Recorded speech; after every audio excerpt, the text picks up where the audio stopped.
In the last class, we started with the optical resources. So we understand that if we look at what are the different type of optical resources, it's an incandescent lamp that we are using in our day-to-day activities. Then monochromatic incoherent light sources LED and monochromatic coherent sources, that is lasers.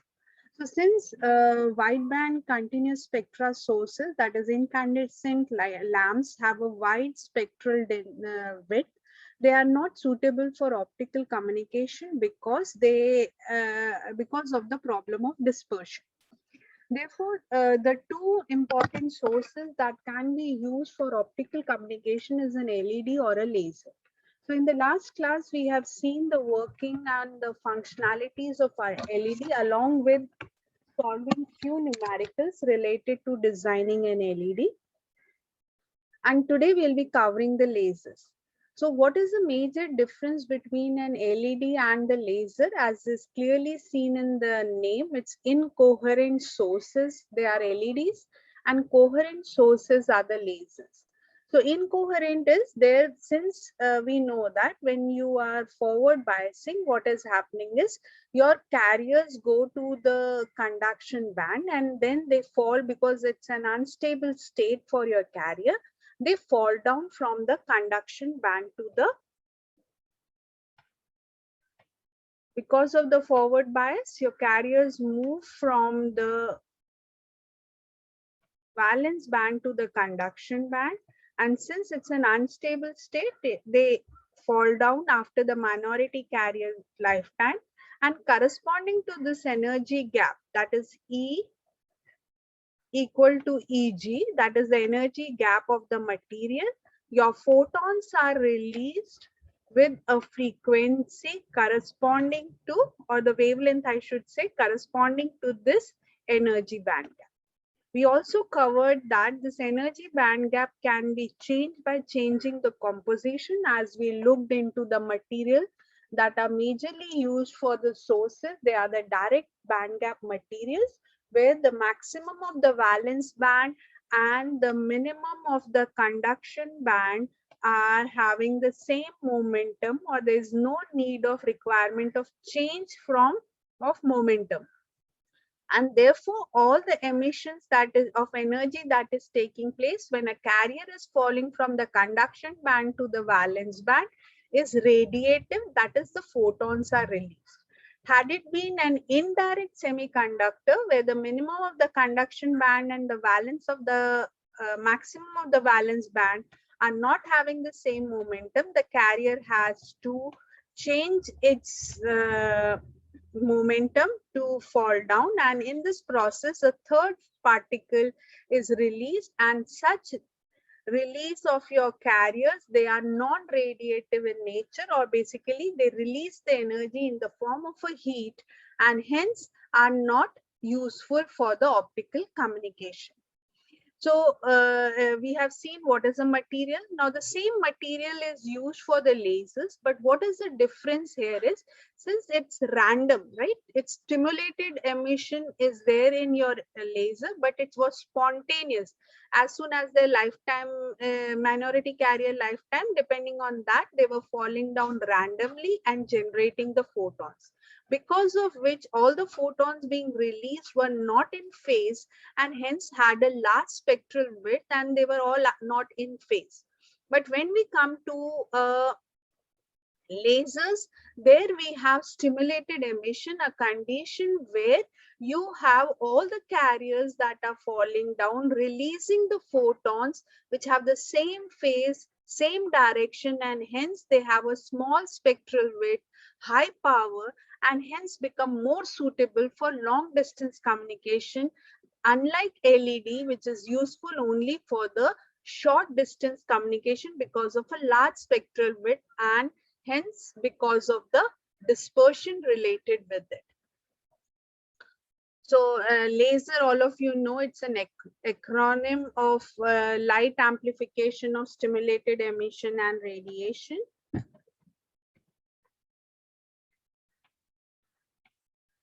Now, how does this work basically?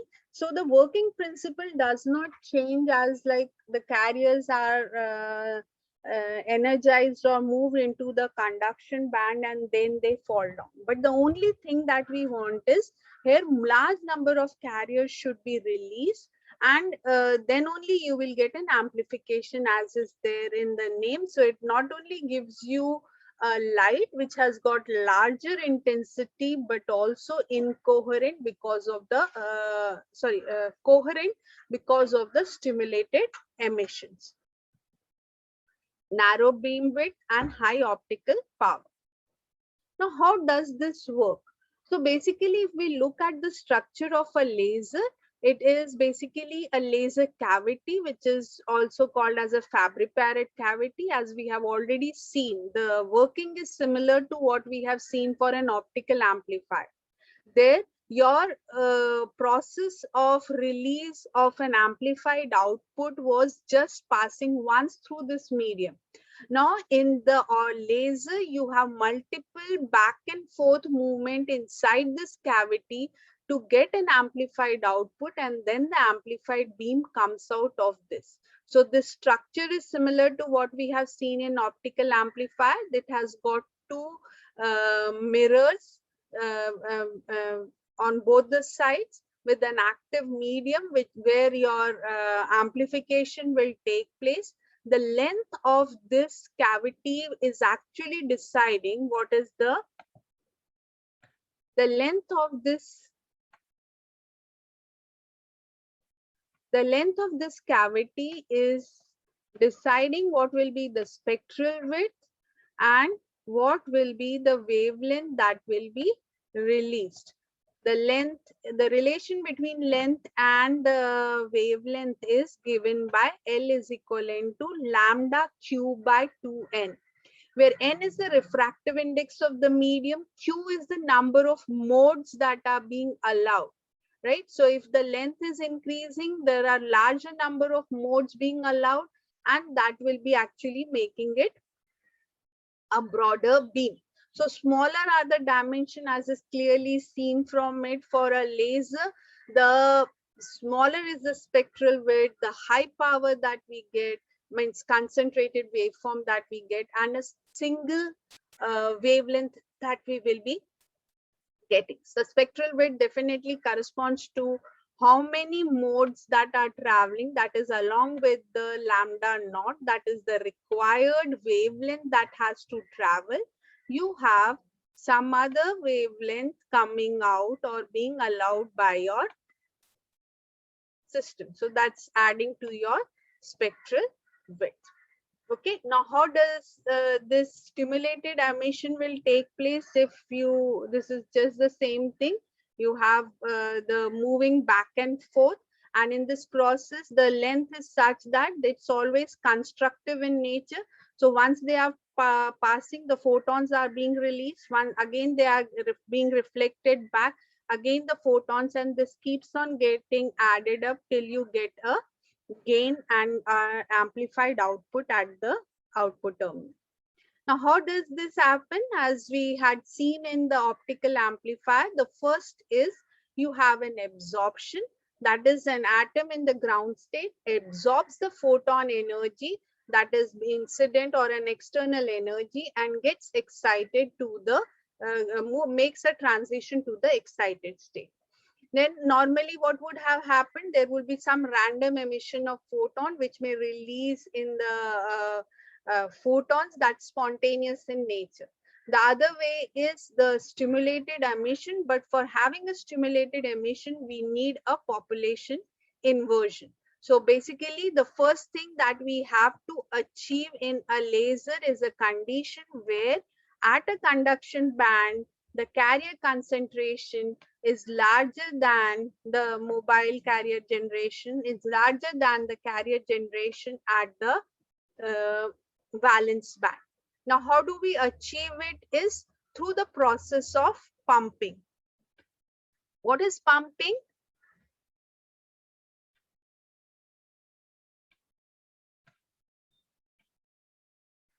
What is pumping? It is a process in which lower wavelength, suppose I want to amplify lambda 1. I will use a pumping light as lambda 2, which will be less than lambda 1. And you know the energy is inversely proportional to wavelength. E is equivalent to hc by lambda. So lower wavelength will have a higher energy, and hence it will help to excite the carrier to the valence band and create a condition of population inversion.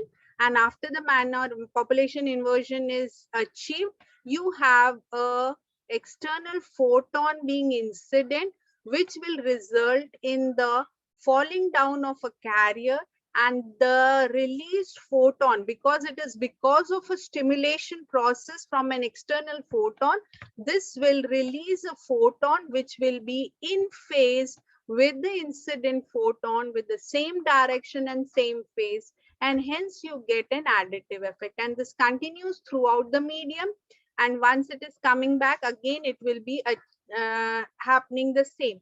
And in this process, one will become two, then these two photons will generate four photons, four will generate eight, and this is a multiplicative process, and hence result in release of large number of photons.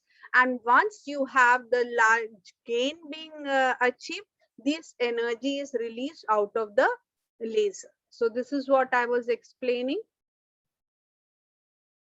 So one photon releases two photons, then two will release four, and so on. Now, spontaneous emission was a process which was resulting in large spectral width, but to achieve stimulated, as I said, it's in the optical amplifier, the same principle is being used. You have a population inversion. Now, achieving the population inversion, as I've already explained, in a two energy state is not possible, because, and basically getting a large carrier at this state when you have two states, it's not possible. So what is done is, when you are doping this material, when you are doping the material with certain impurities, or maybe some additional material, what is happening is some discrete in between energy states are created. These are called as metastable states.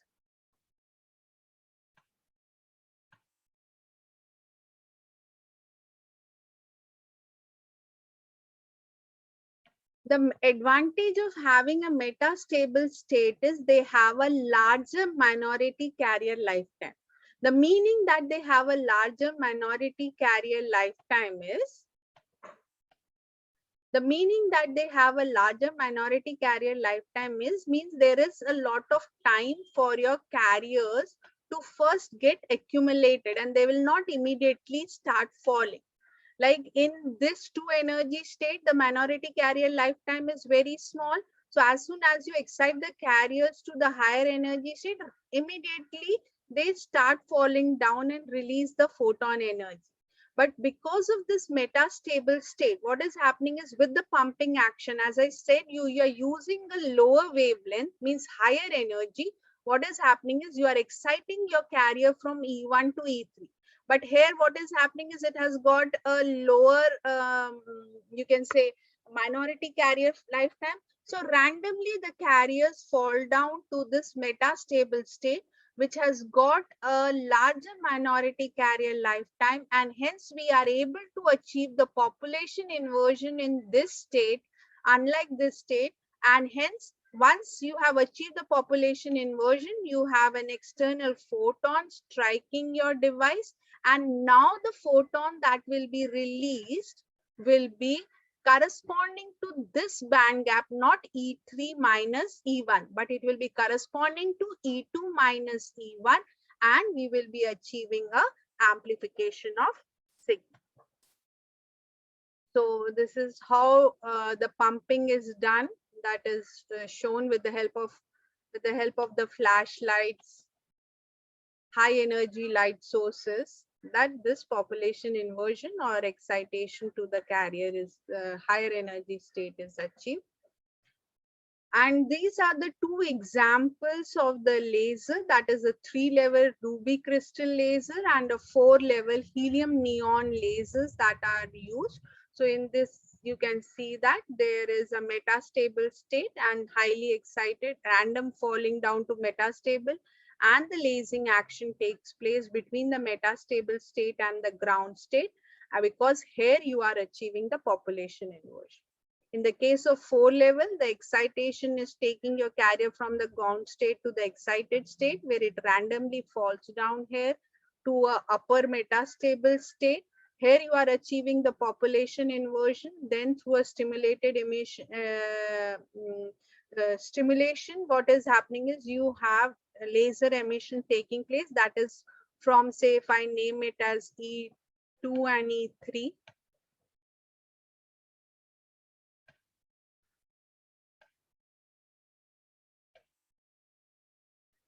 The carrier fall down from first upper metastable state to lower metastable and release a photon corresponding to the energy E2 minus E3. And from here, it has a random falling down to the ground state. So here, this is the state which will give you the required wavelength amplification, or the wavelength amplified output corresponding to this particular energy state.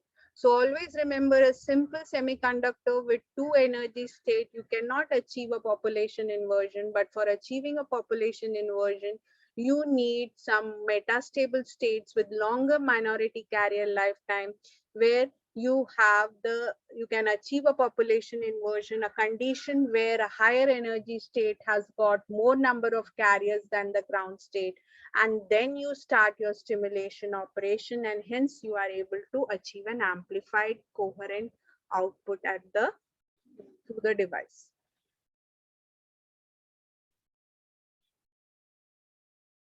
So these are the structure of a laser. So between your, it's again a PN junction. It's nothing different. The device is the same. Only thing is the dimensions have reduced. Laser size is much smaller than that of an LED. And this is because of the small structures that we are able to make. We are able to create those metastable and discrete states.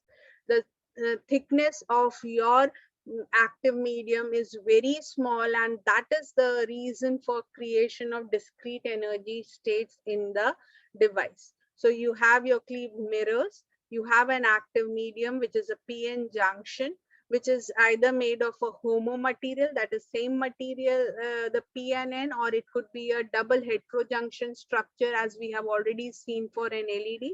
That could be the case for here as an active medium. And what is happening is, here when you have this structure, unlike LED, there are certain points of absorption. That is, there could be an absorption of energy or the carriers at the mirrors. So what is happening is, and through in the medium. So what is happening is, it's the lasing action does not start immediately. There is an absorption of the energy, and therefore if we see the gain versus gain plots. So initially, if this is the losses, the output power is less than the loss, and therefore you initially don't get an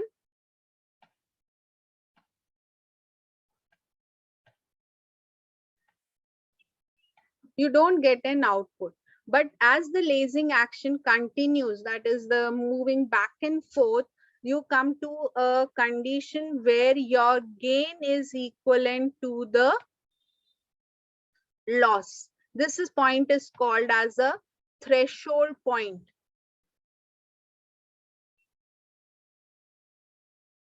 And after this threshold point, as the current increases, right? This is like current, okay? So once your forward current increases above the threshold level, you have the output which is more than the minimum loss in your device. And because this much will be absorbed, so output that you will be getting will be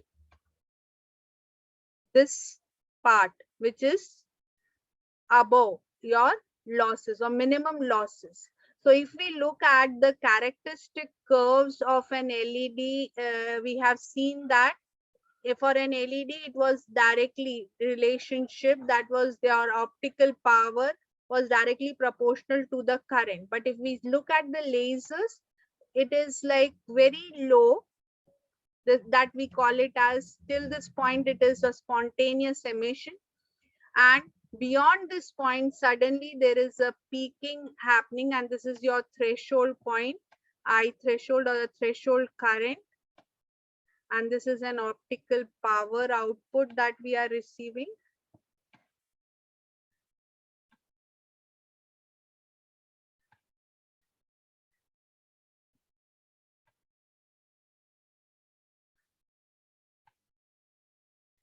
Right, but this we know that it's very low power.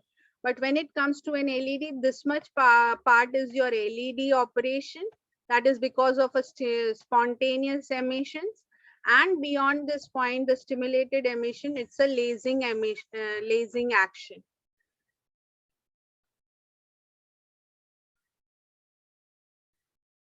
Okay, so this is what is the major difference, and hence you can see that the power is very much higher for a laser as compared to an LED when I'm comparing both on the same plot. The reason for this operation is the absorption or the losses at the various point in the device. So this is what is a laser structure. We have the electrodes where you are applying your forward biasing current, and this lasing action is taking place. And the structure also gives you a confinement. I have told you for an LED, the pattern is Lambertian pattern, that is 120° for your half power point in all the direction. But if we see, because of this edge emitting structure that we are able to see, you can see the far field pattern is, it's restricted to 5 to 10 degrees in one direction and 30 to 50 degrees in the perpendicular direction, and hence we are able to confine and make the size more coherent, more directional, that we are able to achieve in the lasers.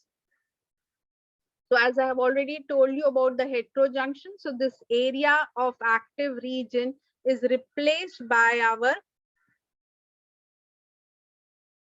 double heterojunction, same configuration that we have seen for an LED. There is no change in it. Only thing is, remember, when I'm talking about a laser, the dimensions are much smaller, and because of which we are able to achieve the lasing action. So this, because of this length, I have given you the relation. It is NQ by, sorry, L, sorry.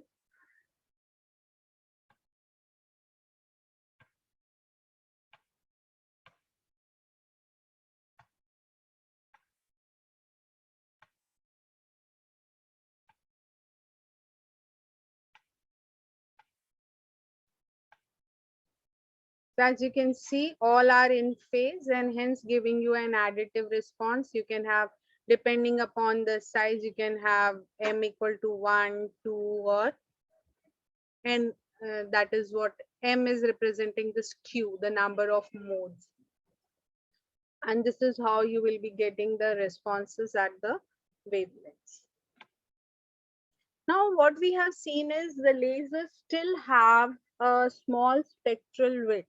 But the why reason for making a laser was to get a small spectral width, or basically getting a small dimensions. And the other reason for using the laser was not only high power, but also the response time is less, and because of which you get, since the spectral width is less, you are able to get a large bandwidth using the lasers. And that is the reason why it has been becoming more popular for long distance transmission. And this is the laser optical power versus the laser driving current. As you can see, this is what happens. This is the LED part. the response, as you can see, the powers are low. After threshold, you have a peaking happening or large power, optical power being released. And this is how you will be getting a response depending upon the modes. As we have seen, this now these will be varying. So we want that which should be as thin as possible. So to get as thin as possible or remove these unwanted modes, maybe I want a spectral width only this much corresponding to centered at lambda 0. So what we have to do is we have to basically filter out and remove these components which are actually maybe adding to your dispersion or the noise in the device. So the filter we have already studied in our components was a distributed feedback distributed feedback laser or distributed Bragg's reflector. So we have seen there that in your active material, you have your refractive index profile following this particular pattern. Because of this refractive index profile, what is happening is only a single wavelength is able to pass through your device. The other becomes a leaky mode or get reflected out of the device and cannot be present at the output terminal. So this actually is like adding a filter to your device. Amplification is already there, but by adding this filter or this configuration in your design, it is able to give you, say, a lambda corresponding to the refractive index and the period of this moving variation in the refractive index that is called as the Bragg's wavelength. So an improved configuration is in this, what is happening is you have a pumped area, but you, when the wavelength is entering before the stimulated emission to take place, first it's filtered out, and then you have the same wavelength or an amplified signal being generated because of the lasing action. And once you have the output, again, this filter configuration will help us to remove any additional wavelengths that are being added. So if we look at the output spectrum, you can see a single wavelength is achieved. And just a minute, one more diagram is, yeah. So as you can clearly see, initially the Fabry-Perot laser is giving you a large spectral width with multiple modes. But when you are using a distributed feedback Bragg's grating in your in this, you are getting a single frequency or basically a very low spectral width. So that is an advantage of using this. Basically, it's like adding a filter. Now, we also want that our source should give you a linear operation, right? When we were talking about the characteristics of a laser. So the basic reason for linear operation is it should be able to convert the variations in an electrical information into an optical information before feeding it into the fiber. So for that we have one is a direct modulation. As you can see here, you have a bias current that is being superimposed on your bias DC current, and whatever is the variation in the message that is being superimposed on the minimum bias current, and that is being fed to a laser, and accordingly it gives you the output corresponding to the input that is being provided to the laser. That is the presence or absence. Zeros and ones, how they are transmitted is, one is the presence of a light and zero is the absence of the light. So this is a simple method that we use, but certain times when your data rates are higher than, as I told you in the last class, higher than 10 Gbps, we cannot actually use direct modulation, but we need to use an indirect modulation or an external device. There are certain limitations, as I said, to this device. To overcoming that, we need to use external modulation. Now, what is an external modulation or a modulator? So in the components, I talked about Mach-Zehnder interferometer. So what is that device? As I told you, it's simply like a two splitters combining. So it's here, what is happening is you have your light coming here and you have a bias, right? Depending upon your information that you want to transmit, that is applied to this legs of your electrodes, and these electrodes are made up of an electro-optical sensitive material like lithium niobate material that is being used. Depending upon the information that is being applied, the refractive index of this material changes. And as the refractive index changes, it introduces the phase in change into the optical signal that is passing through this material. Now, when this phase change, that both are at the same phase, what will happen is it will be an additive or a constructive interference, and hence we will get an amplified output or same modulated output. In case if we say that we have to transmit a zero, so in case of one, it will be additive or a constructive interference, and we will be getting an amplified output. In case it is zero, what is happening is it will be introducing a 180-degree phase shift in the signal traveling in the two arms, and once they come at the point of interference, it will be negative or a destructive interference and resulting in no light at the output, or indicator of zero, presence of zero in your information.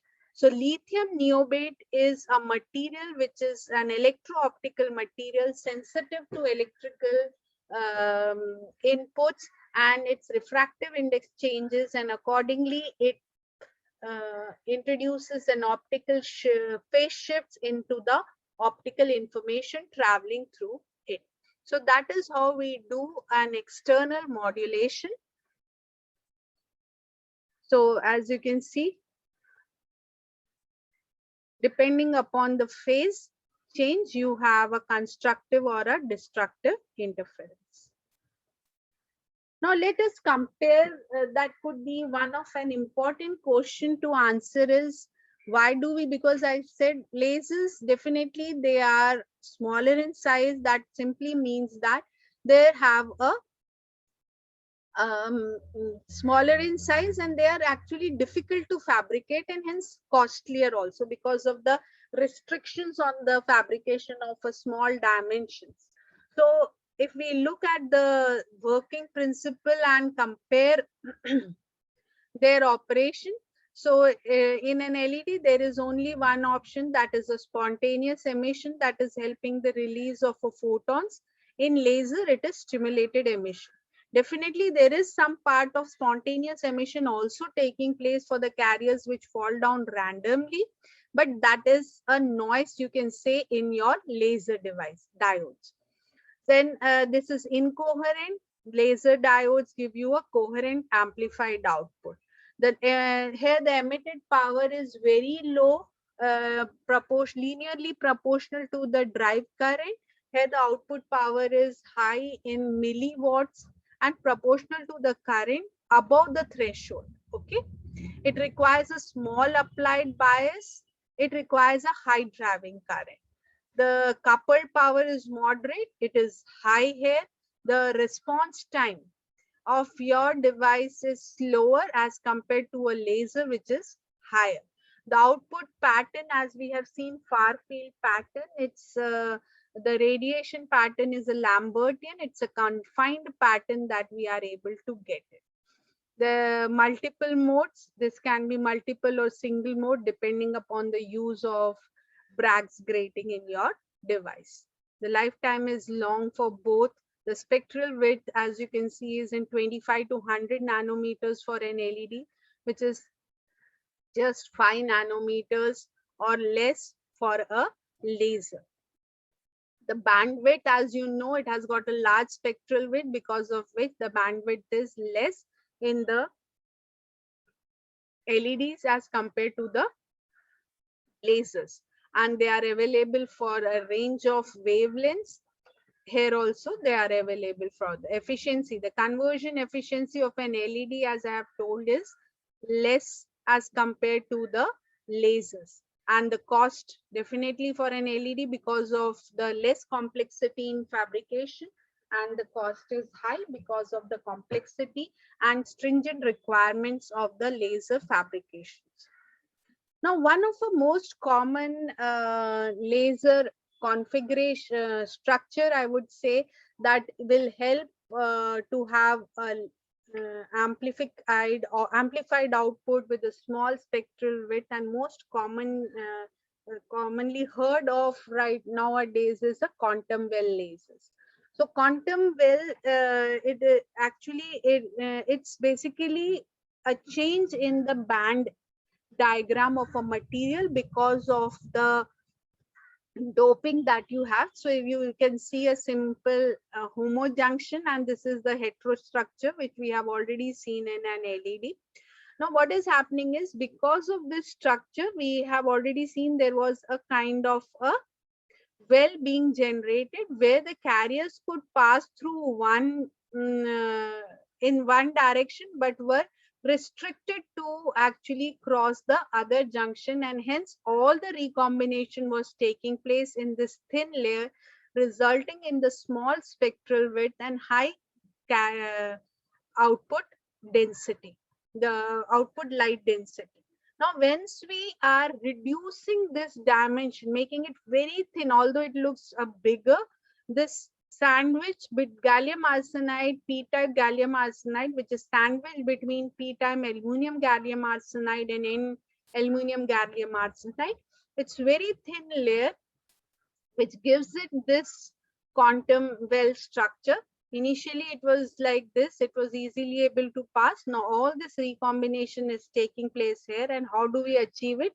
By having a simple molecular beam epitaxy chemical layer deposition for the layer between monolayer, basically between the two aluminum gallium material, which is acting as a quantum well.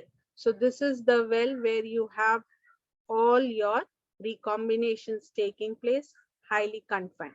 Now you can have a single well or you can have a multiple well depending upon how many doping layers are being doped here.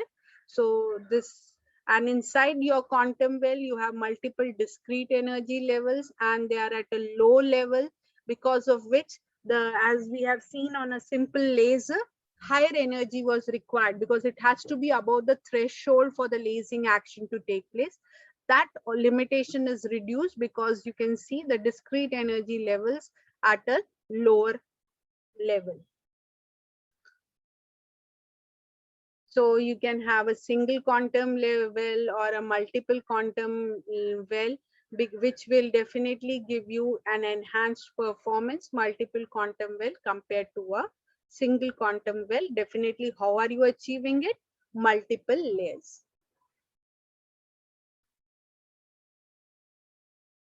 So the problem with it is fabrication of such a structure. That's a big challenge.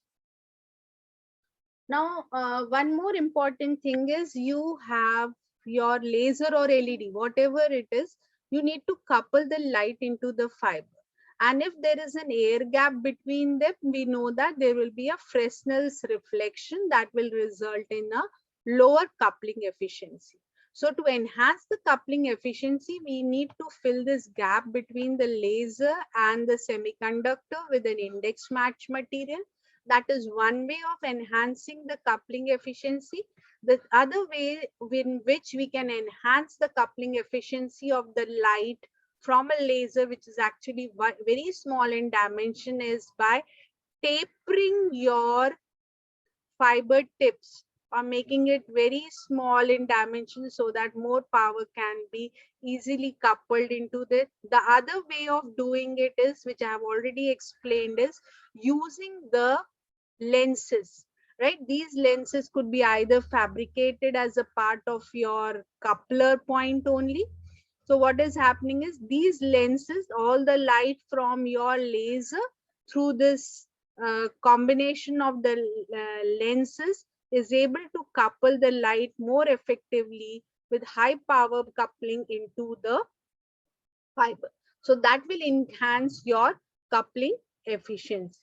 So to not only increasing the power being generated, it is important that you have an efficient coupling of the light between the laser or the light source and the fiber. That will only help us to actually harness the energy that is being produced. Otherwise, what will happen is, although you are producing an amplified output with a higher efficiency, but you are not able to couple, means you are losing the energy that is being produced. Is it okay? Is the laser clear to everyone? It is very much similar to your optical जो हमने देखा था. There also we had these three operations, that is your pumping, your population inversion, then stimulated emission, and then multiple reflections through the medium, resulting in the gain, where you are then you are able to take out the amplified output through your laser device. Is it clear to all of you? Yes or no? Yes, ma'am. Yeah. Anything you want me to repeat, or is it clear, lasers? It's clear or not, others? Okay. Now, this finishes your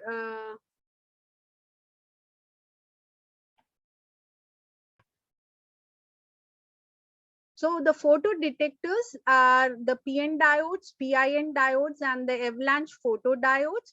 So what is to be done is these, or basically the major classification is these PN diodes and PIN diodes are without an amplifier, and therefore after this receiver block of detector, we need an additional amplifier. But when we come to avalanche photodiodes, as we know, what's an avalanche process? It's a process where you have large number of carriers being generated, and hence they result in large current and not requiring any additional amplifiers. So this is basically with gain that is existing, and therefore it does not require an additional circuitry to amplify your electrical output that you have. The other could be the photoconductors, phototransistors. We'll be focusing on only these three.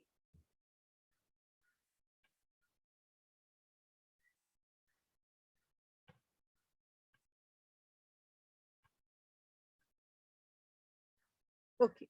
Now, first let us see what are the required characteristics, and then we will be able to understand which one is performing better and why there was a need of the next photo detector when we had a simple PN junction existing.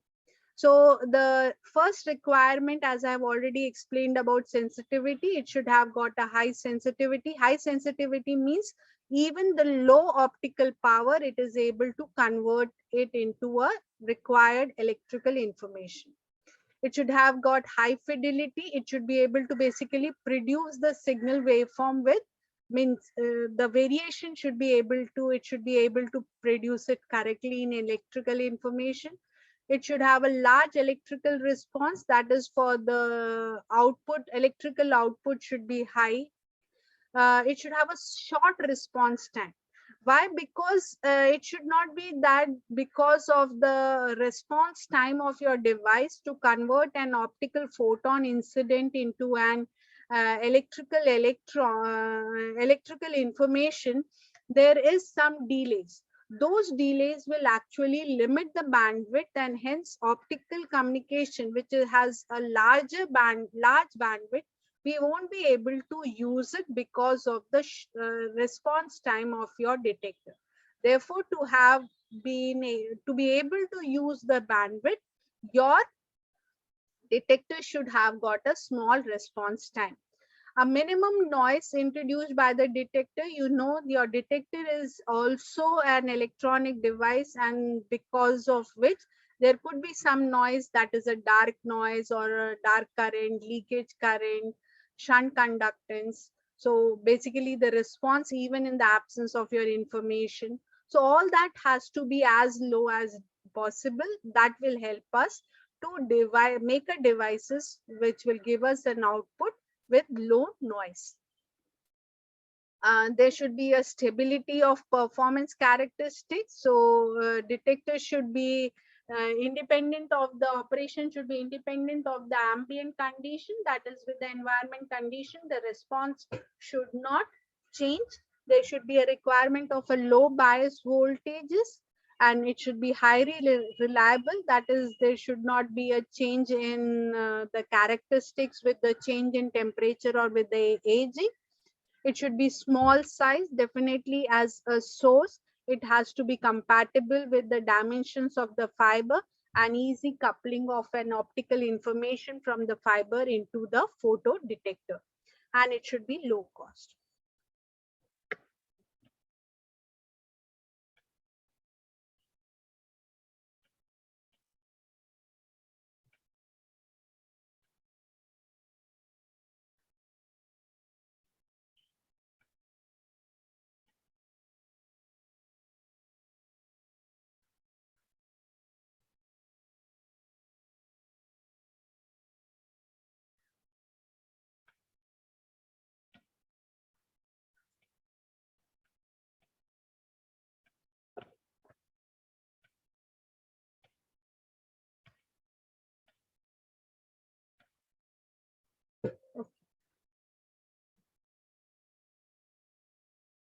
So PN diode is a simple configuration that will be actually satisfying all the condition, except that it has got no gain in it, and therefore we require the avalanche photodetectors. Now, how does this PN photodiode works is we will be using it. The difference between a source and an LED is, here what we want is the external energy should be incident and should be breaking the bond of electron hole pairs in the depletion region and generating the carriers. So here we want a large depletion region.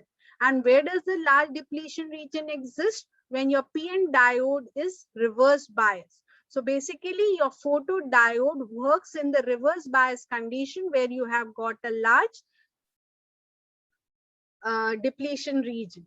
And there you have an electric field also existing. All of you know that there is the electric field existing in the bulk region is 0, but there is a finite electric field existing in the depletion region.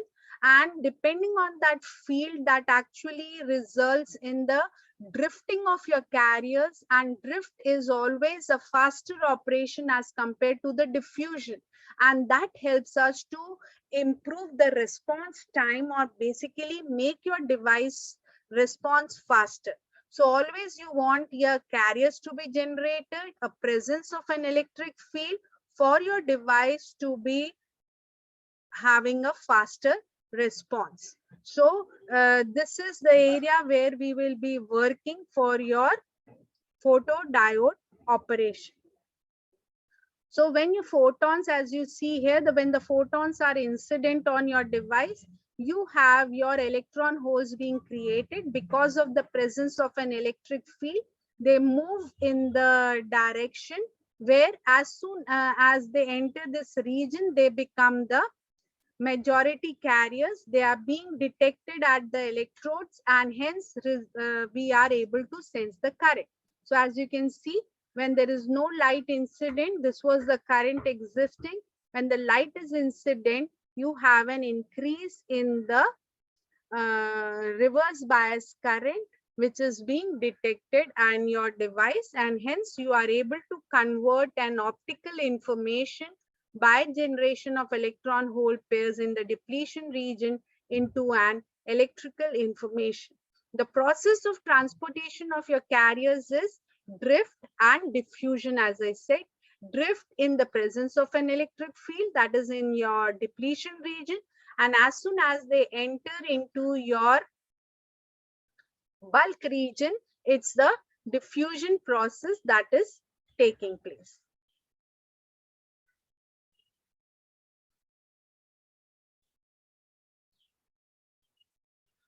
So sorry, as soon as they enter here, they become the minority carriers. Okay.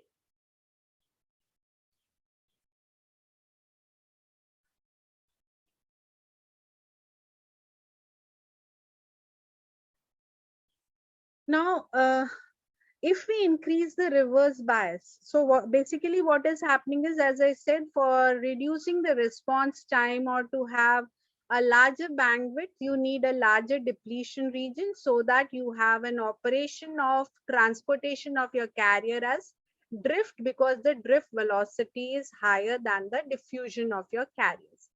And therefore, to have a larger depletion region, what do we need is a larger reverse biasing voltage.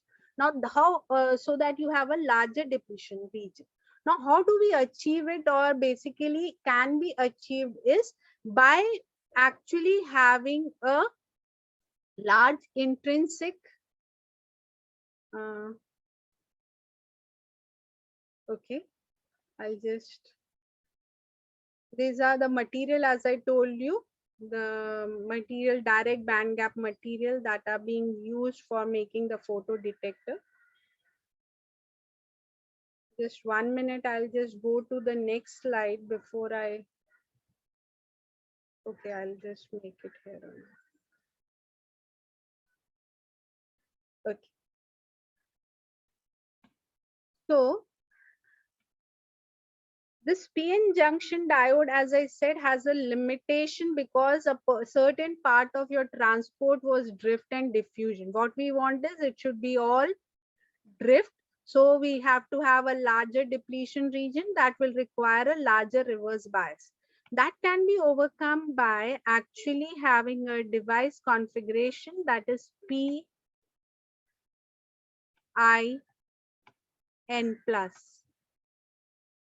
Here you have a P-type material and a very lightly doped N-type material. You know that when you have a lightly doped material, all your depletion region will be spreading through your device, and you have a very highly doped N plus region for reducing your ohmic contact resistance. And this configuration over PN junction helps us to get a larger depletion region where you can generate your carrier, or basically absorb your photon and generate the electron hole pairs for your and convert it in, sorry, photons, and convert it into an electron hole pairs. Okay.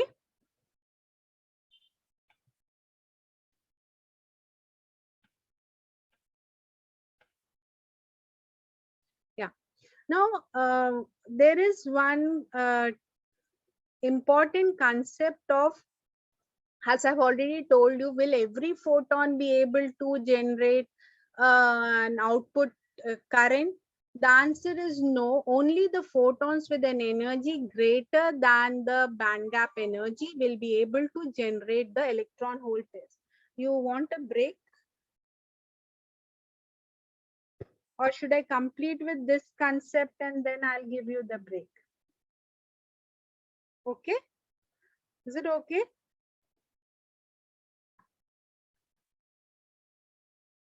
Yes or no?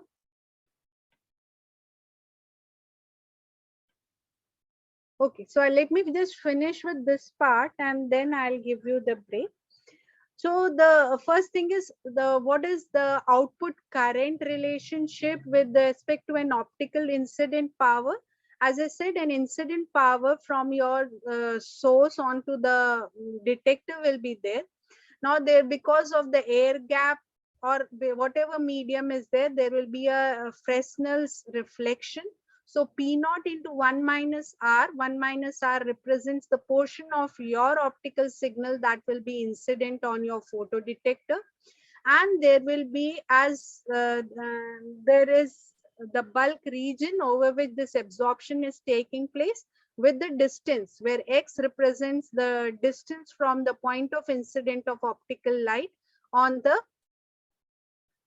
device, and alpha is the absorption coefficient. So as the distance increases, your absorption reduces exponentially. It is maximum at the point of incident. So the current that is produced, the photo current, is depend optical power absorbed, that is the P naught 1 minus R into e to power of minus alpha by x divided by the energy of the photon.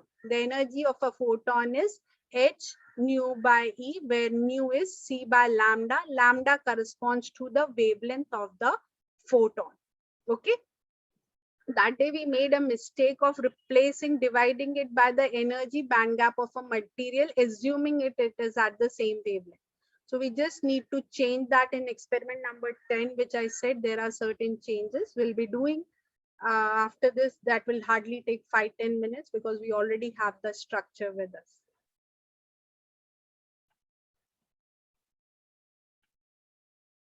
Now this alpha is a material dependent parameter and it changes with the material. So if we see here the wavelength, as you can see that you have a high absorption for certain wavelengths, and after this cutoff wavelength the absorption is lower. That is basically defining, this point is defining the wavelength corresponding to the energy band gap. So if we have to find out what is the cutoff wavelength, we know that Eg is equivalent to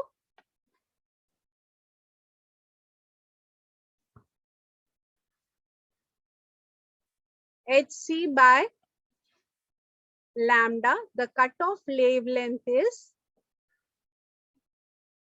Hc by Eg.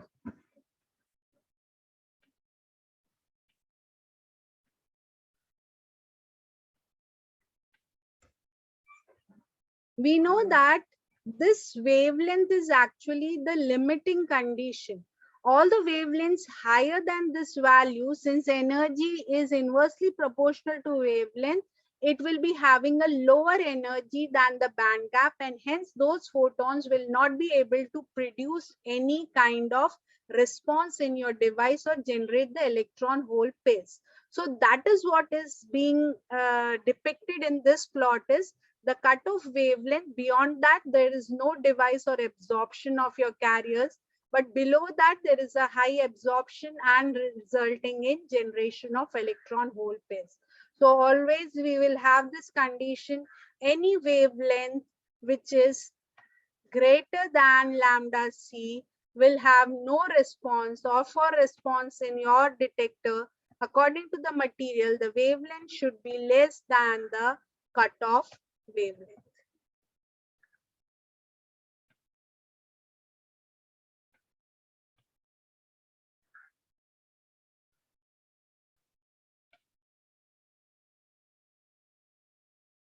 Okay, so this we have seen.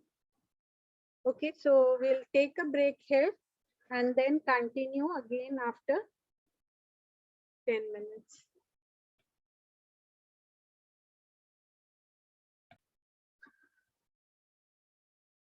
Okay, so basically this wavelength is deciding your response, and that term is responsivity that we have seen in the in our practical. So the photocurrent in a photodiode is exponentially proportional to the absorption coefficient. So yes, the answer is true. Yes, the photocurrent is exponentially proportional to the absorption coefficient. Then cutoff wavelength, this we have already seen, it is Hc by Eg, which if we substitute the value of Eg in electron volts, this comes out to be 1.24 by Eg. You need to remember this relationship for solving your numericals. So let's solve this. Determine the wavelength above which the intrinsic photocurrent detector fabricated from this material will cease to operate. So basically you need to find out your cutoff wavelength. Beyond cutoff wavelength, it will cease to operate, which is equivalent to 1.24 divided by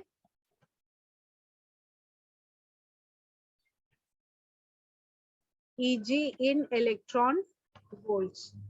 So it's a simple, Eg is given, just quickly tell me the answer.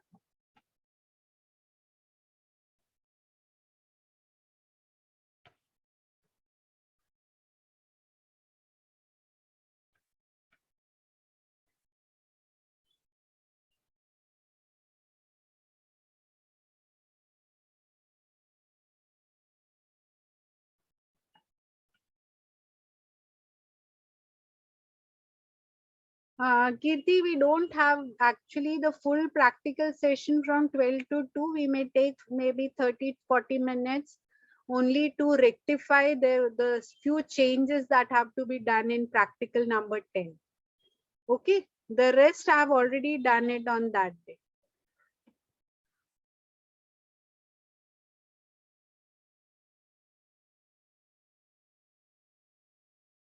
How much are you getting the wavelength?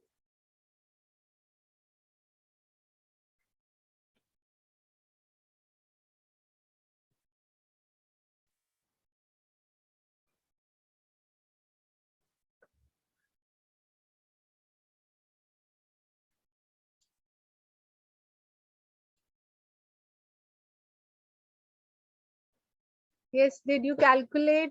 Quickly tell me. We don't have much time.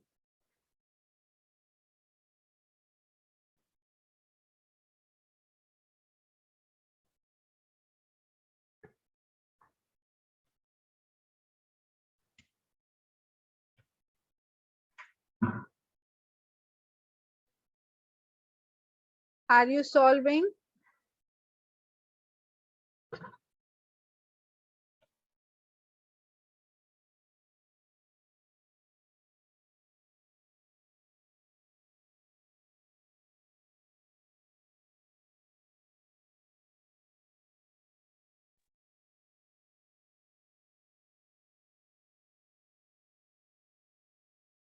How much time it takes to divide 1.24 by 1.43?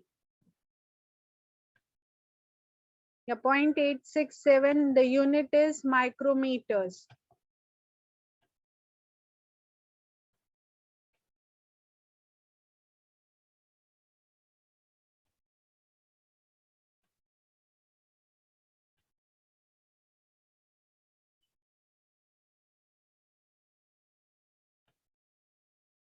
Yes.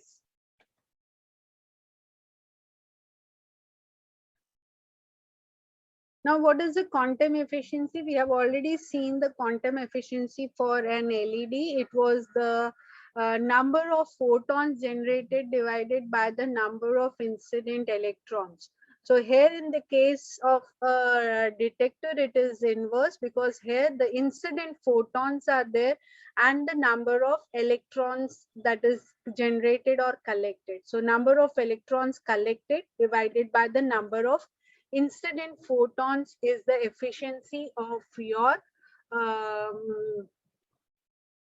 photo detector, where Re is the rate of rate of electron rate, or basically the number of electrons collected per second divided by the number of photons incident per second.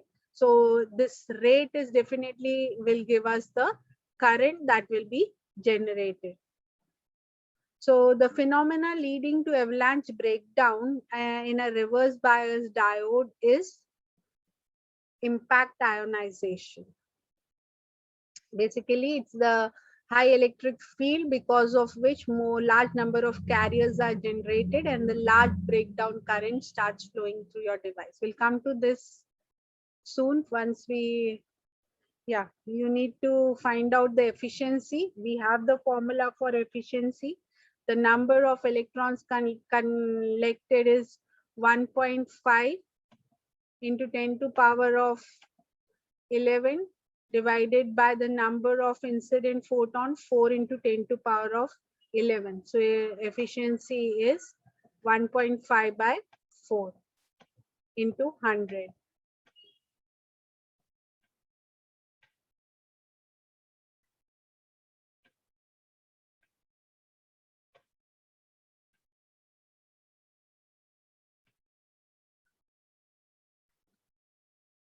So how much it is? 25 into 1.5.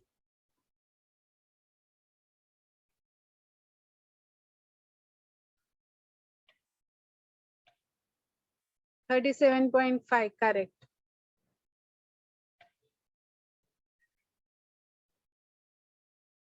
Now, as I was talking about the responsivity, the important thing that it may be asked to you is the derivation. Responsivity is nothing but the ability of your device to create a response. Create a response is generate an electrons for an incident photon. So the responsivity is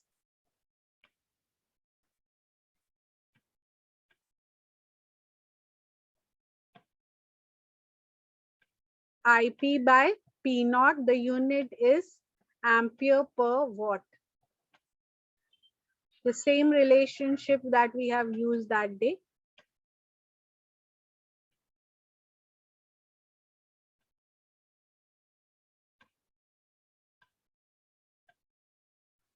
Now, how do we derive it is, the derivation is very simple. The number of incident, let the incident photon rate be RP. RP corresponds to what? अगर आपका rate RP है, means number of photons incident per second, it is equivalent to the optical power, right? The optical power is basically because of n number of photons incident on it, or in n number of photons per second incident on it.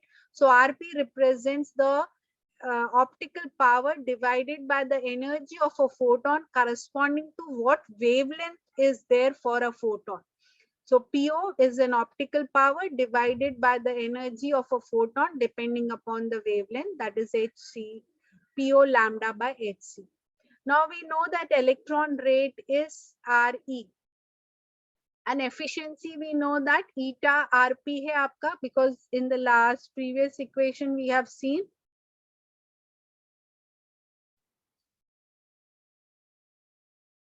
right? So RE is equivalent to eta P into RP.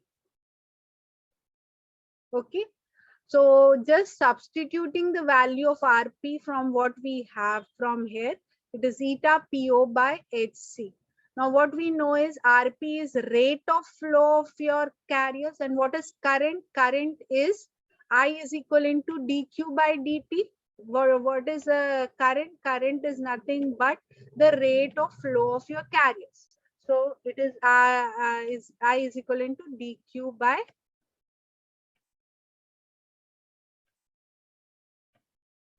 dt. Okay, so what is it representing? The rate of flow, right? Rate of flow. And what we have to do is simply multiply it with the flow charge of your carriers to get your current.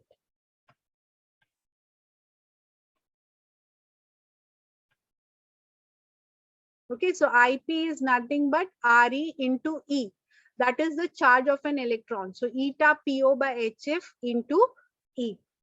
So thus the responsivity, which is nothing but IP by P naught, right? We not need IP by P naught.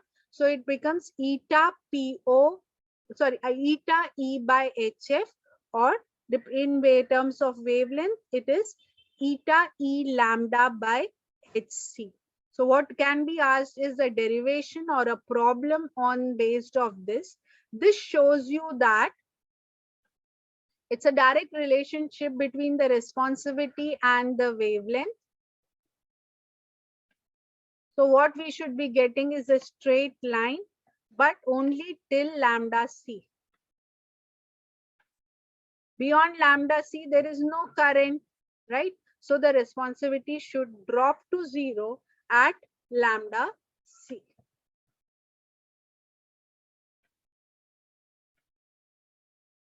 So this is an ideal curve that is expected. Typical photodiodes have some delays for the device to respond for a minimum threshold power required. And this responsivity curve varies with the material depending upon the response of a material to the responsivity curve is different for different material depending upon the absorption and the response of the material to the incident optical light. And that also depends upon the wavelength, that is dependent upon the band gap.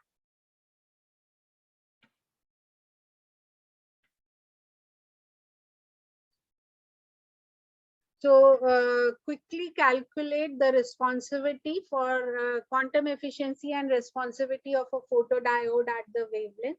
So you are given that photons C is when 3 into 10 to power of 11 photons with wavelength 0.85 micrometer are incident on a photodiode. On an average, 1.2 into 10 to power of 11 electrons are collected at the terminal of a device. Determine quantum efficiency and responsivity. So quickly use the relation.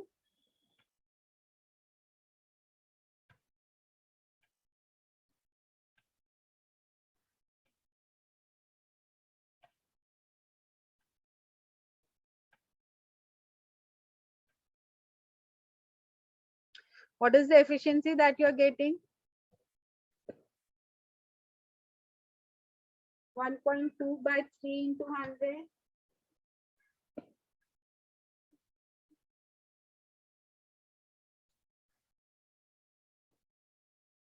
कितना आएगा? Quickly tell me. 40, correct. 0.4, that is 40%.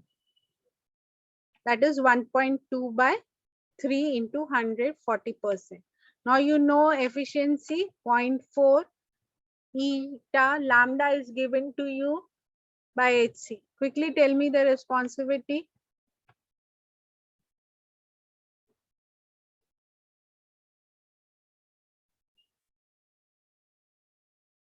HC by E is 1.24 and lambda can be directly substituted in micrometers. So I can write it as eta lambda by 1.24.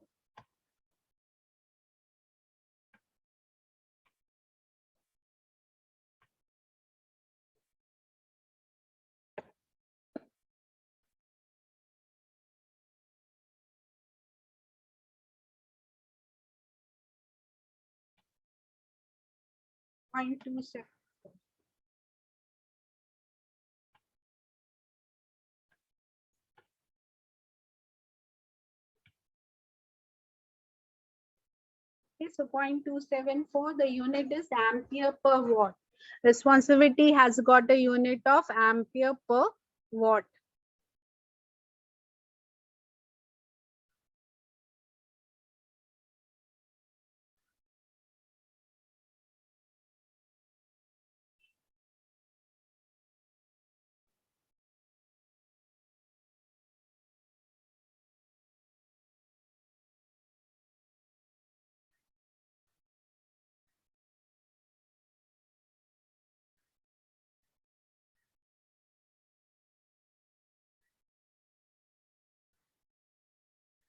Quickly try this.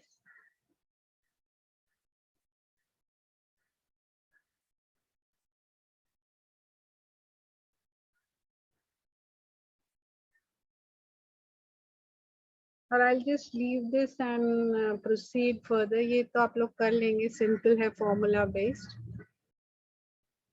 Okay, now coming to what are the reason for noise in an optical.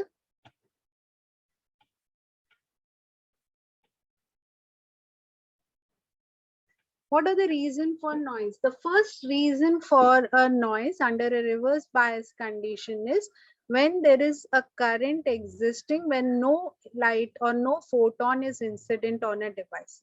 That is called as the dark current. Normally, if you see, germanium can be used as a photo detector for the wavelengths that we use for optical communication, but it is not preferred because of a large dark current or the noise that is existing because of the dark current. So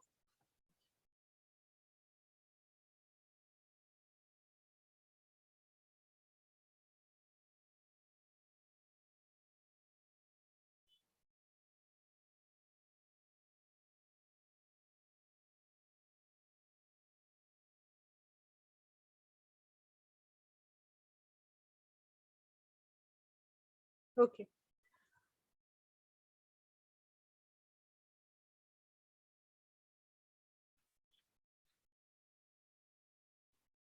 okay. Now this is the structure which I was talking about, is when the PN diode is not able to give you the right efficiency, basically large number of carriers for an incident optical because of a small depletion region.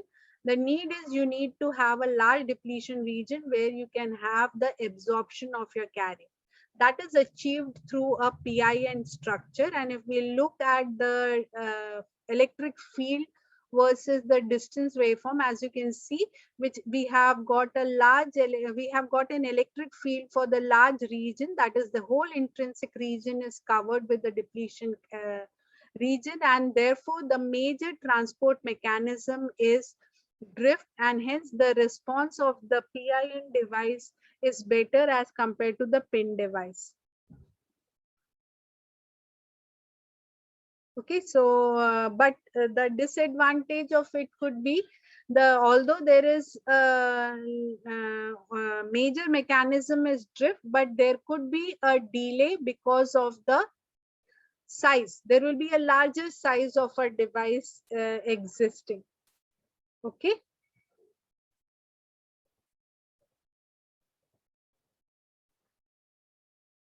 Okay, so pin diode, they work for various bands.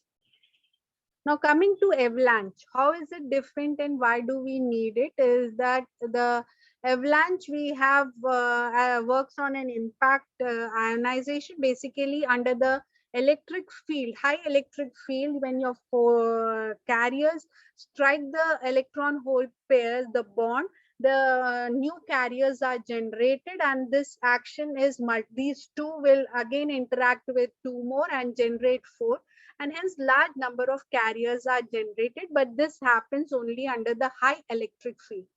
Now the PIN structure is actually enhanced to make an avalanche diode. As you can see, it is PIN structure, but here at the end point we have a PN junction, a very thin PN junction.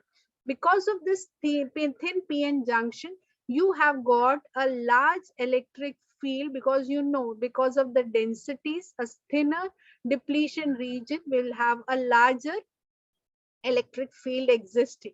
So when the photons are incident on your device, the electron hole pairs are generated, the carriers are moving. As soon as they reach this particular junction, what is happening is, because of an high electric field existing, they will have an impact ionization effect on the carriers in the depletion region at this point, and result in generation of the more electron hole pairs, and this is an multiplicative, and hence large current is generated. So we can have the device with front illumination or the back illumination. So the front illumination, it is first moving from this side, the carriers are being generated and large current is flowing. But when it comes from the reverse direction, there is a transparent at this particular junction, and then the carriers are generated, and again the high number of carriers are generated at this PN junction because of avalanche. In both the cases, front or back illuminated, the results are the same.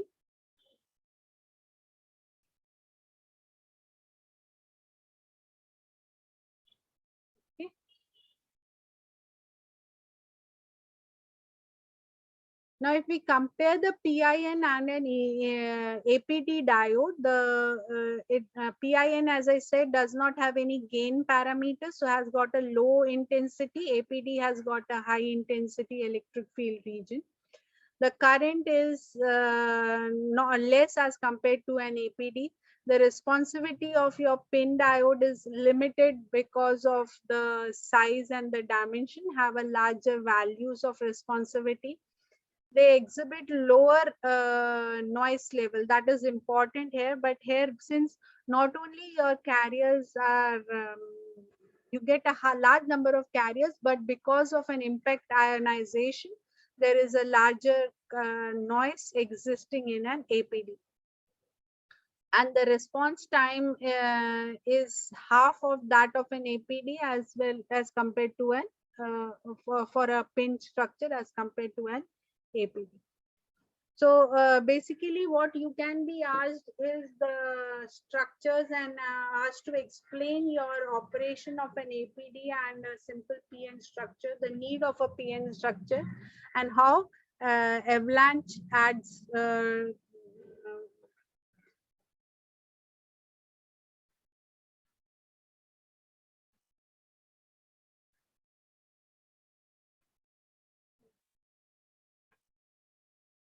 Avalanche improves the response. Now coming to the last part of your syllabus is an optical receiver. So optical receiver, the first part is a detector. Then you have a preamplifier, as I told you, whatever is your electrical information, it has to be enhanced before giving it to the amplifiers, and then equalizers and filters like normal, any receiver configurations.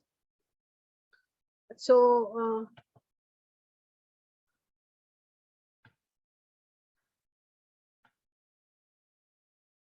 you have two type of receivers, the coherent here also, where the coherent and the non-coherent. Coherent, you have the same at the demodulation point, you have the same frequency as the information carrier, but in non-coherent you have a different frequency being used. So as you see here, this will have a non-coherent, will have a heterodyne and a homodyne detection. So demodulation, as you see, you have the laser with the homodyne, both the source as well as your receiver local oscillator frequency is the same, whereas for a heterodyne it's different. Both give a similar kind of a responses, and the receivers are expected to give you a BR of 10 to power of -9 for an optical configuration. So these are certain theoretical concepts that we need to, yeah. So optical signal is directly converted into a demodulated electrical information, whereas in a coherent, you have an incoming optical signal added to, you have a local oscillator where the detection may take through a homodyne or a heterodyne. It ignores the phase and the polarization of an optical signal. The non-coherent, it takes into, it can extract, the coherent can even extract the phase and the frequency information. Non-coherent requires a lower receiver sensitivity, and it has got, coherent have got an improved sensitivity and wavelength selectivity. So it has got shorter repeater spacing because of the low sensitivity, and higher sensitivity gives a increased repeater spacing for a coherent detection. Lower transmission rates for non-coherent and a higher transmission rates for the coherent detection. Coherent, non-coherent are easy to implement because of the less complexity, and coherent are difficult because of the larger complexity. And for non-coherent are used for short distance, and coherent are used for the long distance transmission. And B are the noise due to, one more, yeah, this part is very important.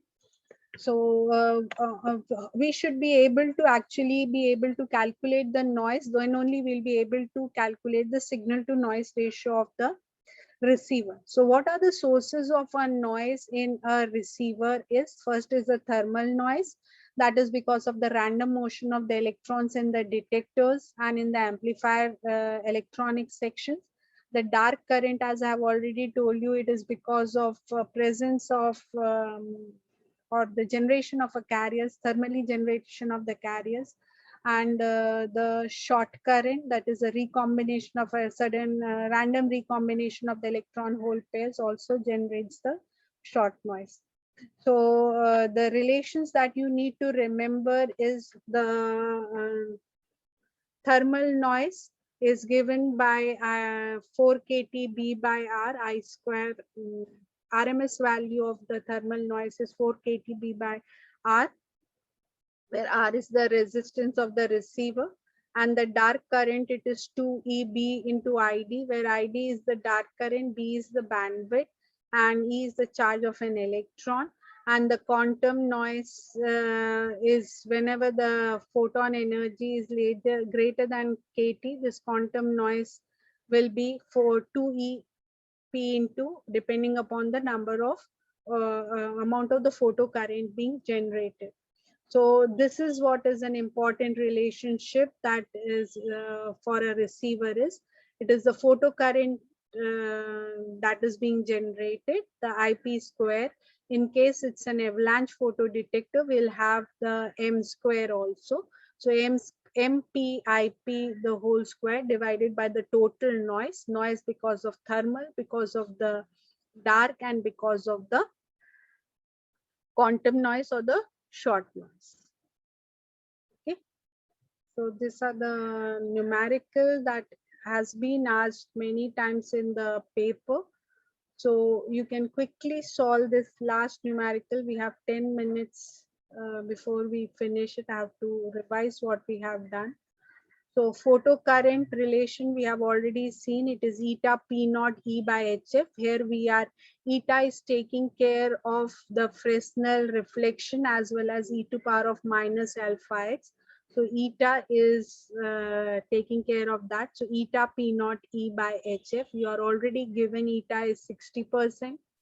The lambda is 0.9 micrometers. The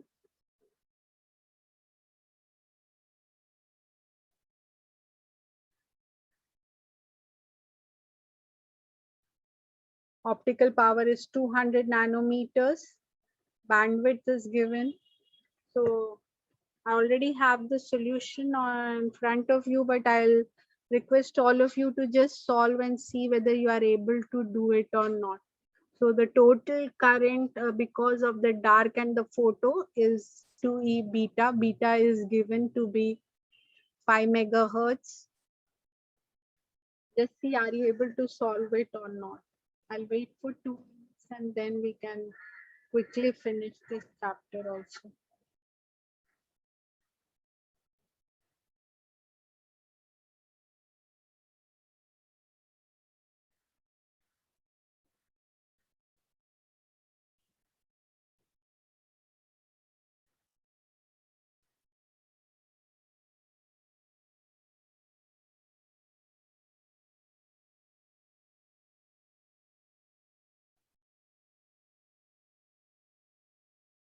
Are you doing or should I proceed?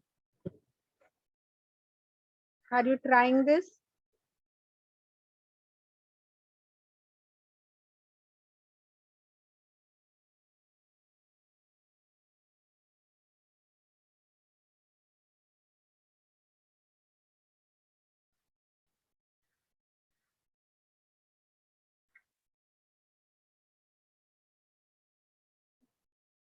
Yes, everyone, are you trying this problem?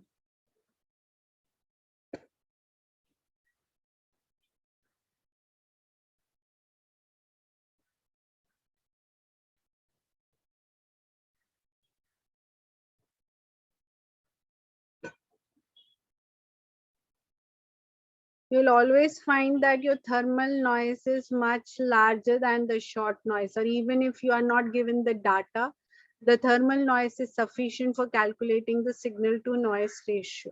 So signal power you have, the noise is actually the sum of the two, which is equivalent to the thermal noise.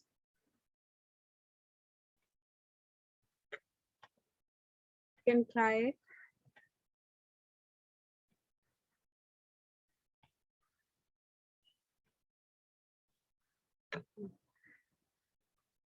So this finishes your detector only till this numerical you have in your detector. So what all we covered today is the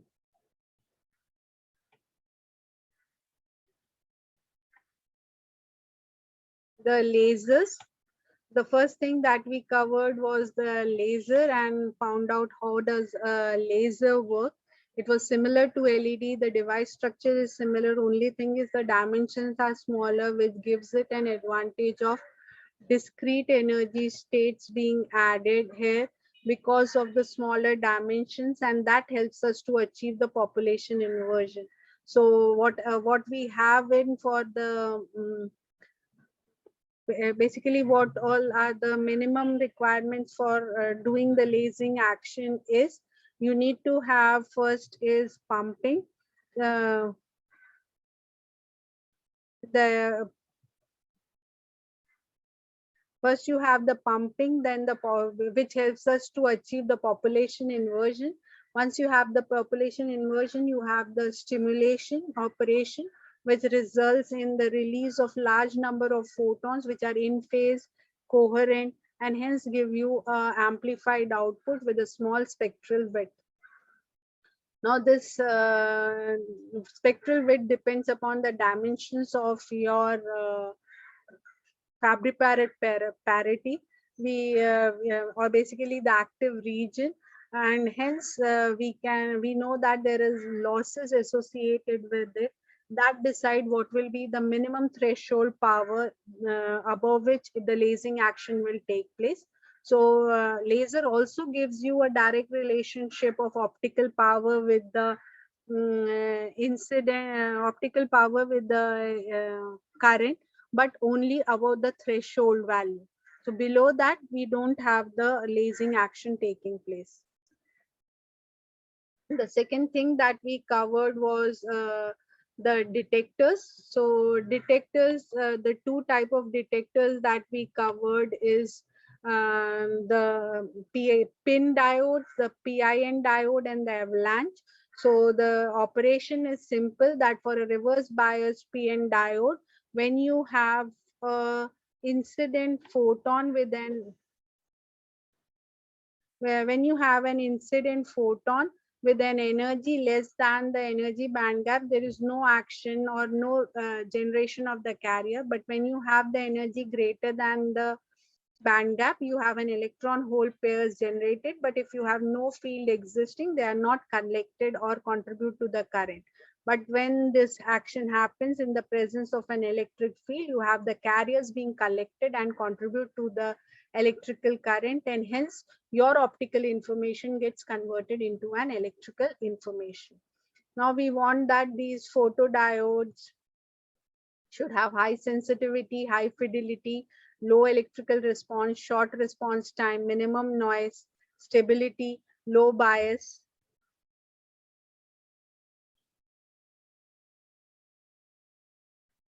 small size, and low cost.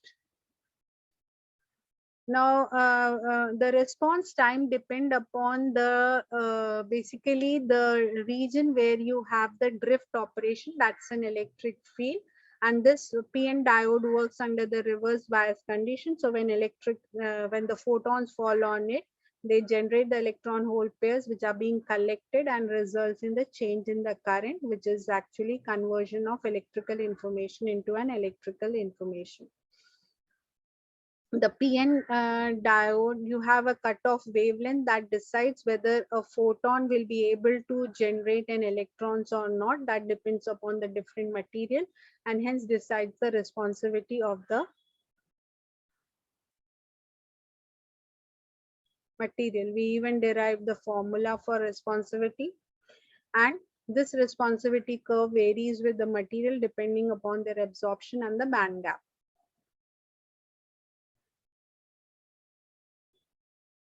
Yeah.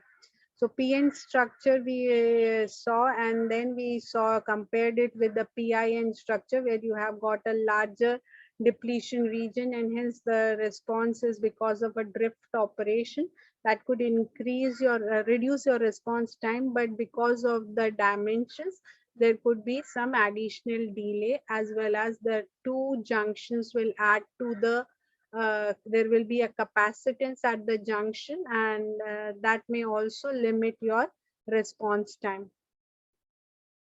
The amplification in your PN structure can be provided by your avalanche structure by making an additional PN junction where you will have a high electric field, and that field will be sufficient to do the breakdown operation and generate the large electron hole pairs. but there are certain additional noise in a photodiode, avalanche photodiode, because of the uh, mm, impact ionization that takes place in your photodetectors. And lastly, we looked into the receiver and the noise associated with the receivers. So there are three major noise that are associated with the receiver: the thermal noise, the dark noise, and the quantum or the short noise. So a major contributor is the thermal noise, and this is how you calculate your SNR. So you can be asked a problem related to this. You first calculate the photocurrent and the noise, and then finally find out what is the signal to noise ratio for that particular device. So this finishes your whole syllabus. If you have any doubts, you can ask. Is it clear to all of you? I know I went a little fast in this, but it's more of theoretical, and I don't think I missed out something which was important, but still if I missed out, you can ask